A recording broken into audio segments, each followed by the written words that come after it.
যে কারো সাথে পার্সোনাল সম্পর্কের মাধ্যমে যে কোনো কিছু করবার একটা চেষ্টা হতে পারে, এটা অসম্ভব কিছু না। এবং আওয়ামী লীগের যারা যারা ফ্যাসিবাদী আন্দোলনে গণহত্যায় সামিল হয়েছেন, ফ্যাসিবাদের দুঃশাসন কায়েম করেছেন, এমন অনেক লোকদের সাথে বর্তমান উপদেষ্টা পরিষদের অনেকের সাথে ভালো সম্পর্ক থাকতে পারে। এটা আশ্চর্যের কোনো বিষয় না। সেক্ষেত্রে কেউ সাহায্য করছেন কিনা পালাতে, সেটা শুধুমাত্র তদন্তের মাধ্যমেই বের করা সম্ভব। এবং এক্ষেত্রে তদন্তের মাধ্যমে যদি এটা প্রতীয়মান হয় যে কোনো উপদেষ্টাও সাহায্য করেছেন, তাকেও বিচারের আওতায় আনতে হবে। কারণ এটা একটা ফৌজদারি অপরাধ। যিনি অপরাধ করেছেন, যার বিরুদ্ধে মামলা হয়েছে, যাকে দেশের বিচার এবং আইন খুঁজে বেড়াচ্ছে, তাকে পালাতে সাহায্য করাটা একটা অপরাধ। অতএব সে উপদেষ্টা যদি হনও অথবা গুরুত্বপূর্ণ আমলাও হয়ে থাকেন, যারা দায়িত্ব পালন করছেন তারা কেউই জবাবদিহিতার ঊর্ধ্বে থাকবেন বলে আমরা মনে করি না। শেষ প্রশ্ন ভাইয়া, যেটা হলো যে তাহলে এই দেখেন, যারা গণহত্যার সাথে জড়িত ছিলেন এমন সকল মানুষ পালায়নি। আপনারা ইতিমধ্যে দেখেছেন সালমান এফ রহমান, আনিসুল হক থেকে শুরু করে পলক, আওয়ামী লীগের অনেক সাবেক হত্যাকর্তাকে গ্রেফতার করা হয়েছে। গতকালকে পরশু দেখলাম ফেনীর গডফাদার বলে পরিচিত বেশ কয়েকজন সাবেক আওয়ামী লীগের নেতাকে গ্রেফতার করা হয়েছে। অতএব সবাই পালায়নি, একটা বড় অংশ গ্রেফতার করা হয়েছে। পুলিশের কর্মকর্তা, তারপরে সেনা কর্মকর্তাদেরকেও গ্রেফতার করা হয়েছে। তো মনে রাখতে হবে এটা কিন্তু ফৌজদারি অপরাধ, এর কোনো মেয়াদ নাই। অতএব যিনি আজকে পালিয়ে গেছেন বলেই তাকে পরবর্তীতে ফিরায় নিয়ে আসা যাবে না। প্রত্যাবর্তন চুক্তি আছে, ইন্টারপোলের মাধ্যমে ক্রিমিনালদেরকে ফিরায় নিয়ে আসার নজির আছে। এবং আইসিসি ট্রাইব্যুনালে যদি মামলা দায়ের করা হয়, পরবর্তীতে এটা ইন্টারন্যাশনালি প্রেশার ক্রিয়েট করেও তাদেরকে ফিরায় নিয়ে আসা যাবে। অতএব এটা একটা শেষ প্রসেস না। আজকে পালিয়ে গেছে বলেই তারা সারা জীবন পালিয়ে থাকতে পারবেন, তেমনটা আমরা মনে করি না। কারণ যে আন্তর্জাতিক মানবাধিকারের লঙ্ঘন তারা করেছেন, জাতিসংঘ থেকে শুরু করে আইসিসি সবাই এই প্রসেসের সাথে অলরেডি ইনভলভ। শুধু আমাদের দেশে মামলা হয়ে বিচার করা হচ্ছে, ব্যাপারটা তেমন না। তাই আমরা মনে করি না যে আজকে চলে গেছেন বলে তিনি পালাতে পারবেন সারা জীবনের জন্য। আমাদের বিচারিক প্রক্রিয়া শুরু হোক, তদন্ত শুরু হোক, বিচারের মধ্য দিয়ে যদি কারো বিচারের ফয়সালা হয়, কনভিকশন হয়, তাকে অবশ্যই দেশে না থাকলে ফিরে নিয়ে আসার জন্য যত কিছু করা দরকার সেটার ব্যবস্থা তারা নেবেন। এবং জাতিসংঘে একটা ইন্টারভিউতে ডক্টর ইউনূস বলেছেন যে প্রত্যাবর্তন চুক্তি করেও হলেও যদি শেখ হাসিনাকে ফিরায় নিয়ে আসার প্রয়োজন হয়, তাকে ফিরায় নিয়ে আসা হবে। নিউ ইয়র্ক টাইমসের সাথে ইন্টারভিউ তিনি তো বলেছেন। অতএব এই সরকারের অবস্থান এখানে খুব পরিষ্কার, এবং তারা মানুষের পক্ষে আছেন, বিচারের পক্ষে আছেন, এবং ফ্যাসিবাদীদেরকে বিচার করবার জন্য তারা তাদের দৃঢ়চিত্ততা এখনও আছে। গতকালকে আমরা দেখলাম যে ঢাকা বিশ্ববিদ্যালয় বৈষম্য বিরোধী ছাত্র আন্দোলন যারা আছেন তারা একটা প্রফেশনাল অ্যাকাউন্ট্যান্ট ফার্মকে দিয়ে তাদের ত্রাণ তহবিলের টাকা পয়সার একটা আয় ব্যয়ের পূর্ণাঙ্গ হিসাব দিয়েছে। এবং তারা সেটা বলেছে যে কাগজপত্র জোগাড় করতে, অর্গানাইজ করতে একটু সময় লেগে গেছে, এবং তারা মোটামুটি 30শে সেপ্টেম্বর পর্যন্ত তাদের টোটাল খরচের একটা হিসাব দিয়ে দিয়েছে।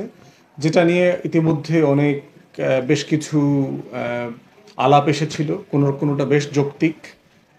একটা আলাপ এসেছে যে বন্যার ত্রাণের প্রায় 12 কোটি টাকা, সেটা কেন এখনো ব্যাংকে, সেটা কেন খরচ করা হলো না, কেন যাদের প্রয়োজন তাদেরকে দেওয়া হয়নি।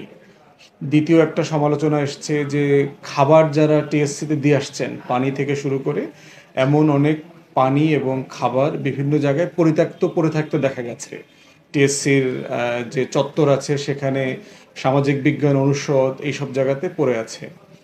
তৃতীয় আর একটা জায়গা আছে যে অলংকার সহ শুরু করে যারা টাকার বাইরে কিছু দিয়েছেন, সেগুলো তারা কি করেছে।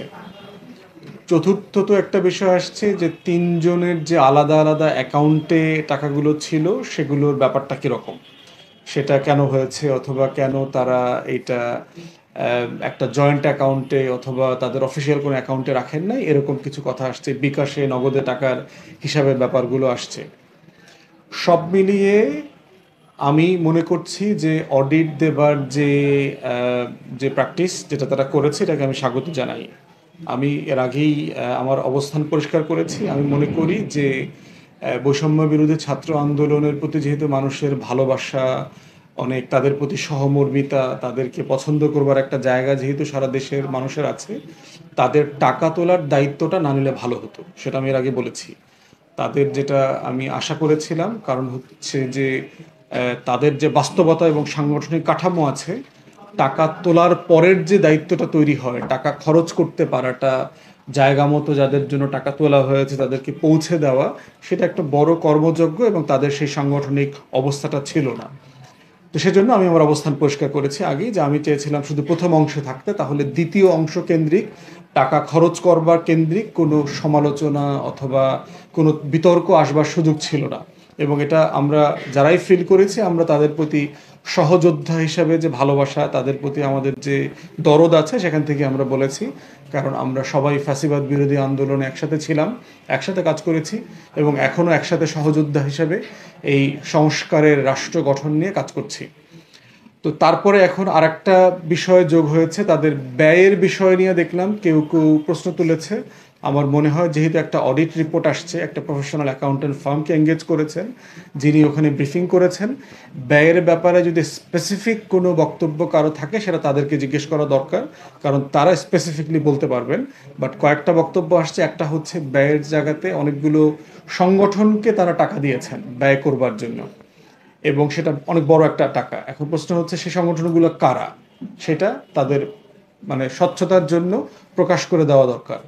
দ্বিতীয়ত হচ্ছে যে মিসেলেনিয়াস কিছু খরচ, বিবিধ খরচের একটা অঙ্ক দেখলাম, বেশ বড় অ্যামাউন্ট, এটা কি বিবিধটা, সেটা পরিষ্কার করে দেওয়া দরকার। তৃতীয় একটা বিষয় আসছে, সেটা হচ্ছে যে তারা বলছেন যে যেহেতু এখন উত্তরবঙ্গে অনেক ভয়াবহ বন্যা চলছে, সেই বন্যার জন্য তারা একটা অংশের টাকা ফির ওখানে খরচ করবার চিন্তা করছে, যে 8 কোটি টাকার মতো হয়তো সম্ভবত প্রধান উপদেষ্টা ত্রাণ তহবিলে দিয়ে দিবে কুমিল্লা, নোয়াখালী, ফেনী অঞ্চলে খরচ করবার জন্য। বাকি যে টাকাটা থাকবে 3-4 কোটি টাকা, এটা সম্ভবত তারা উত্তরবঙ্গের জন্য দেবে। সেক্ষেত্রে আমার মনে হয় যে তাদের যেহেতু জনগণ টাকা দিয়েছে এই অঞ্চলের মানুষের জন্য, সেটা তারা যদি কোনোভাবে জনমত যাচাই করতে পারে, অনলাইনে সোশ্যাল মিডিয়াতে মতামত নিয়ে, সেটা তারা করতে পারে। বাট দিন শেষে আমার মনে হয় যে যেহেতু দিন শেষে এটা মানুষ দিয়েছে বন্যা দুর্গত মানুষের জন্য, তারা যদি এটা স্বচ্ছতার সাথে খরচ করতে পারে, জবাবদিহিতার সাথে খরচ করতে পারে, মনে হয় না জনগণ খুব বেশি এই ব্যাপারে দ্বিমত করবেন যে কেন এই এলাকার টাকা ওই এলাকায় দেওয়া হয়েছে। বরং মানুষ এটাকে আরও ইতিবাচকভাবে নিতে পারে যে যেহেতু বাংলাদেশের সবচেয়ে সচ্ছল জনগোষ্ঠী থাকে হচ্ছে এই চট্টগ্রাম বিভাগে, লক্ষ্মীপুর, নোয়াখালী, কুমিল্লা, ফেনী, ব্রাহ্মণবাড়িয়া, এই অঞ্চলের মানুষ কম্পারেটিভলি উত্তরবঙ্গের মানুষের থেকে অনেক বেশি সচ্ছল। তাই বন্যা দুর্গত বাস্তবতা চিন্তা করলে এই লালমনিরহাট, কুড়িগ্রাম, পঞ্চগড় এইসব অঞ্চলে মানুষের আসলে অভাব অনটন অনেক বেশি, তাদের এখানে এই টাকাটাতে সাহায্য অনেক বেশি হবে। কিন্তু আমি মনে করছি যেহেতু তারা একটা অঞ্চলের কথা বলে এটা নিয়েছে, তারা যদি একটা জনমত যাচাই করে ফেলে, জনগণের সাথে পরামর্শ করে যারা টাকা দিয়েছেন, তার উপরে ভিত্তি করে খরচ করলে মনে হচ্ছে না যে খুব বড় ধরনের এখানে হেরফের হচ্ছে, ব্যাপারটা এরকম। কারণ খাত একই রকম এবং দুর্গত মানুষই এটা পাবে দিন শেষে।